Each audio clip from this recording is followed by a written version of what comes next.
يا سيدي، السلام عليكم ورحمة الله وبركاته. باش نحكي لكم على حكاية صارت لي الصيف اللي فات، مع صيف 2025 تحديدا في شهر أوت. القصة كيفاش بدات؟ القصة مشيت سافرت أنا والعائلة، معناتها أنا وزوجتي ومعايا أولادي. ولدي عمره 11 سنة، بنتي عمرها 6 سنين، وطفلة صغيرة عمرها 3 سنين وشوي. مشينا سافرنا لأذربيجان، فهمني موجودة في آسيا. سافرنا باش فاكونس باش نقعدوا معناتها تقريبا 3 جمعات. فلما سافرنا كنت أجرت أنا بيت معناتها في العاصمة باكو، على أساس إني نقعد معناتها في العاصمة، وكل مرة نمشي لبلاصة فهمني، وبعد كده نعاود نرجع معناتها نفس البيت. في أذربيجان عندهم بلاصة اسمها جبالة. هي منطقة معناتها جبلية فهمني، خضراء وكذا وشلالات وفيها برشا حكايات باهيين معناها.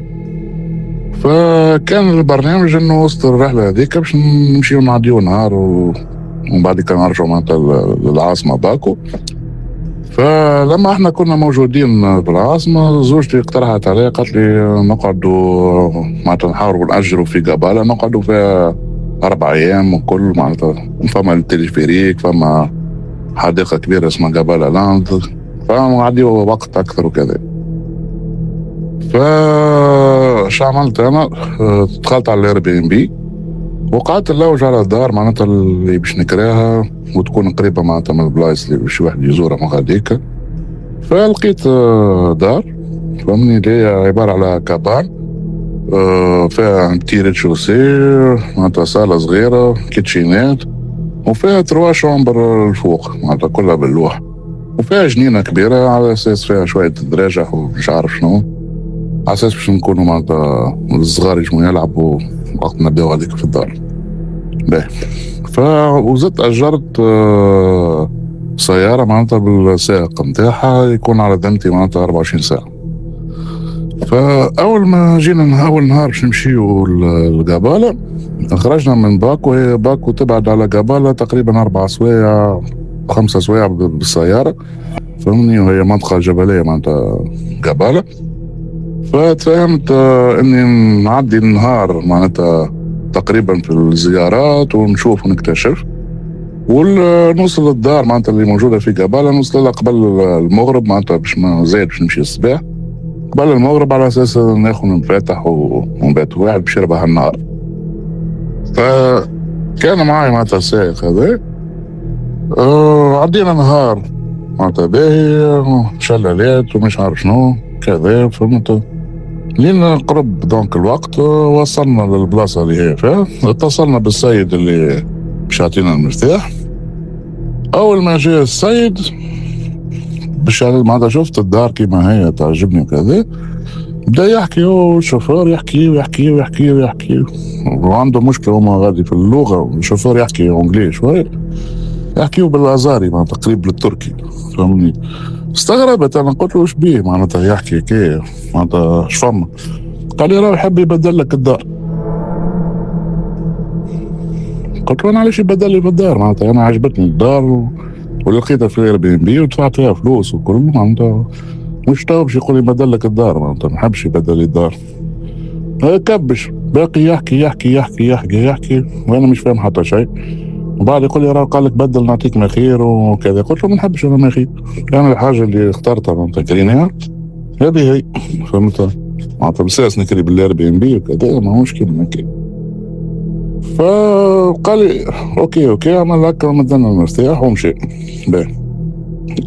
ومشي حتى السائق على روحه يمشي بيت في بلاصه اخرى معناتها كي نستحقوا نقالوا. دونك استالينا احنا رواحنا فهمت. اول ما بدات الحكايه معناتها عمل لك كاسة قص علينا الضوء.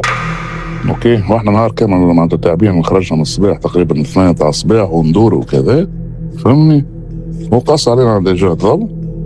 مرساتنا عاملين فتيلة بالزيت انا والمدام فهمني، وقعدت قدام معناتها الباب نتاع الكابان، والصغار معناتها السيد جا رقدوا. قلت لمرتي قلت لها اسمعني ما نرقدوش وكذا الا ما يرجع الضوء فهمت وكل.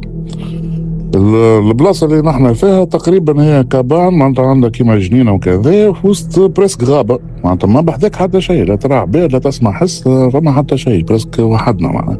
فهمت؟ دونك قعدنا يمكن حكاية 3-4 سوايع هكاك، معناتها قاعدين على فتيلة قدام الدار، فهمني، فتيلة بالزيت، زيت زيتونة تاع تونس، فهمني. ايه بعديك عمل لك يرجع الضوء، دونك يرجع الضوء طلعنا معناتها باش نرقدوا.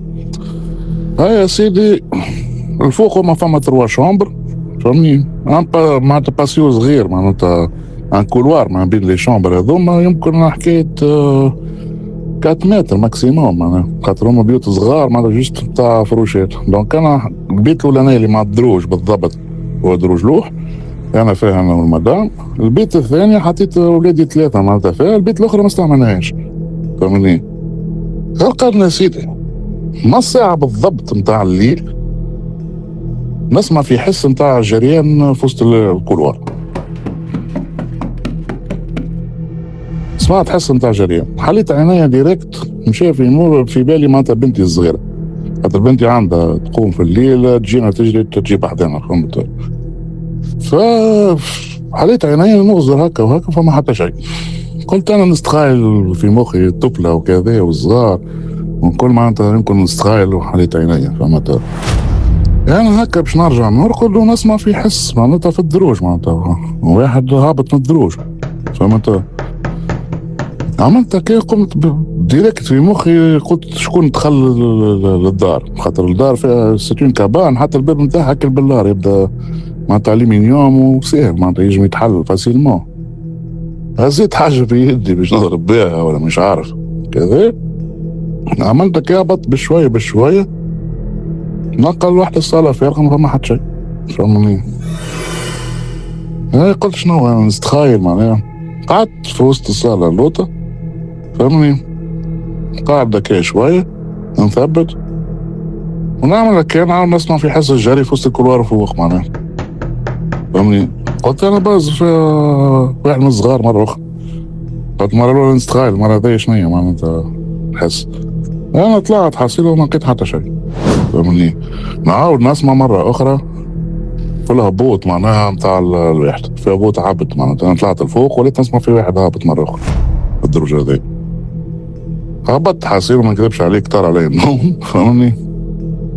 شعلت سيجار وقعدت اتكيف، فهمت الحكايه، عرفت اللي فما حاجه سببها في الدار، واللي معناتها الدار مسكونه، معناتها ماهيش عاديه الحكايه. الحمد لله انا نصلي معناتها والحمد لله زاد ما خفتش وما حسيتش بالخوف جمله واحده، بالعكس زدت، فهمني، زدت استقويت. قعدت نقرا في المعوذات، قريت شويه قران وقعدت نستنى في الفجر، وطبيعتي باش نصلي الفجر، فهمني. وقفت حصيل وصليت الفجر وتنحى كل شيء، كان فما شويه تحسها ومره تحس جري، مره طلوع، فهمني كذا. ما حبيتش نحكي لمرتي معناها باش ما نخوفهاش، فهمني. وطار عليا النوم كومبليتمون، معناتها حتى ضويت الدنيا، قعدت في الجنينه لبرا، فهمني، ما رقدتش. وعندي اون بليس معناتها الشوفور متفاهمين معاها شي 9 متاع الصباح معناتها يتعدانا، نعاودو نعملو تورني اخر وكذا وكل، دونك ما رقدتش. جاء سيدي النهار الثاني، جاء الشوفار، مشينا عدينا نهار كامل، فهمني. تك روحنا دونك للدار، فهمني. هاي ادري شنو، هاي برا نمشي نشد بلاستيك، هاي باش ترقد كذا كذا. هاي يا سيدي رقدت نفس السيناريو، يتعاود لي من الساعة نتاع الليل نفس الحكاية. وقت اللي تعاود نفس السيناريو، الحكاية معناتها الغريبة، يعني حتى اش عملت، حطيت التليفون حبيت نسجل بيه، فهمني، الصوت ما حبش يتسجل الصوت، معناتها نحط نسجل يتسجل لي فيديو، من بعد حتى كي سمع ما فماش الصوت، فهمني. وبدا الحس معناتها اكثر من قبل، واحد طالع هابط كذا. عملت هكا، فقت من النوم ما نكذبش عليك، هبطت حصير وقعدت في الصالة، حطيت فما ترزة صغيرة تشعل، فهمني، باش تونسني. وقعدت نقرا في شوية قرآن، وقلت معناتها يجي الفجر كل شيء يتنحى، سبحانك يا ربي، معناتها كل شيء يتنحى. فنفس اللي صار معناتها معايا الليلة الأولى صار معايا الليلة الثانية، فهمت. هاي يا سيدي ما نطولش عليكم. دونك القاعدة انا ومغريك نفس البروجرام، يجينا شوفير 9 متاع الصباح، مع انا معدي ليلتين ما رقدتش فهمني، والتعب وجبل ويمشي وكذا ويجا وكذا. يا سيدي الليله تقريبا الاخرانيه، هي الليله الثالثه فهمني، روحت في حاله معناتها تعب على الاخر، يمكن حتى كي جيب طبل البيمه ما نفيقش. انا راقد في امان الله، ما نعرفش كيفاش نحل عينيا، نتلفت نلقى مرتي حصيله خايفه ترعش بكلها وشادة هكا الغطاء وكل غزت لها، قلت لها يا بنتي شبيك؟ فهمت حسيتها معناها. قالت لي راه فما حس، راه فما شكون في الدار. انا بالنوم قلت لها ليه يا بنتي؟ تقريب حس الجيران. قالت لي انا جيران، احنا وحدنا في غابه، ما تقول لي جيران ايه؟ قلت لها يا بنتي فما حد شيء، ما تخافش. ما نجمش نقول لها راهي دار مسكونه، راهو صار علي ليلتين معناتها معدي كذا فهمني. كي مسكينه باتت وكذا وتعمل لي ليه نسمع أنا. قلت لها بيه ما تخافش ما تخافش، هي في بالي راهو بالحكايه وكذا فهمني. انا نهدي فيها فهمني، وولدي يقوم معناتها فرحوا بالعائله الكل. ولدي يقوم من البيت ويجيني يقول لي يا بابا راه فما شكون كان في البيت يغزر لنا فهمني. انا وقت ما نكذبش عليك خفت معناتها من الاول، خاطر نسمع في الحس ونسمع في كذا عادي معناتها يصير فيه ولا يظهر معناها الصغار معناتها. قلت له يجعش ولدي يجي ما تخافش يجي، واحنا مازلنا راه في بيت النوم معناتها في الفرش. قلت له يجعش ولدي ما تخافش. انا هكاك ونسمع كان في الطفله الصغيره تعيط يا ماما.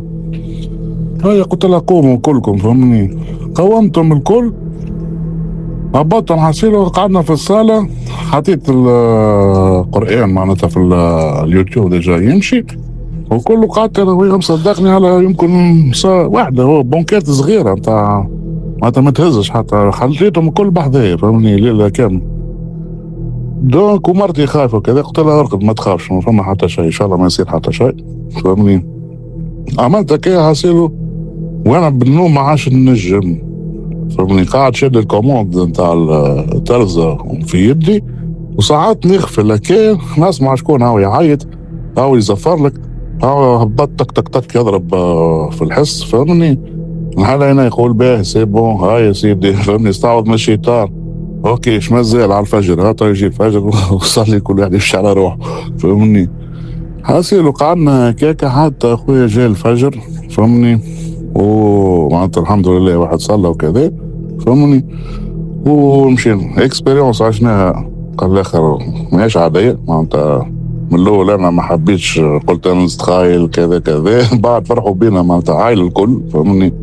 ومن بعد انا فهمت علاش الاخر يحب يبدل لنا فهمني من الاول الدار، على خاطر راه معاي الصغار وكل شيء ويعرفها سكي سير معناتها، يعرف الدار شنو امورها، خاطر مش عاديه الدار فهمني. حتى من بعد حكيت مع الشوفور اللي جانا باش نروحوا اصلا نرجعوا للواحد، قعد يضحك وكل قال لي يمكن راه فما الحكايه.